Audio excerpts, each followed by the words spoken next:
આગળ વાત વડોદરાની કે જ્યાં શિનોરમાં લાંબો ટ્રાફિક જામ સર્જાયો છે।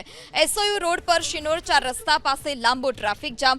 ચાંદોદમાં શ્રદ્ધાળુઓની ભીડને કારણે લાંબો ટ્રાફિક જામ। છેલ્લા એક સમયથી મુખ્ય માર્ગ પર આ પ્રકારે લાંબો ટ્રાફિક જામ છે। રસ્તા પર વાહનોના થપ્પે થપ્પા આ પ્રકારે જોવા મળ્યા। લોકો પોતાના ગંતવ્ય સ્થાન સુધી પહોંચવામાં વિલંબ અનુભવી રહ્યા છે। આ સાથે જ હાલાકી પણ પડી રહી છે।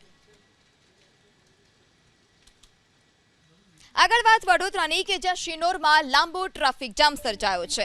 એસઓયુ રોડ પર શિનોર 4 રસ્તા પાસે લાંબો ટ્રાફિક જામ। ચાંદોદમાં શ્રદ્ધાળુઓની ભીડને કારણે લાંબો ટ્રાફિક જામ। છેલ્લા એક સમયથી મુખ્ય માર્ગ પર આ પ્રકારે લાંબો ટ્રાફિક જામ છે।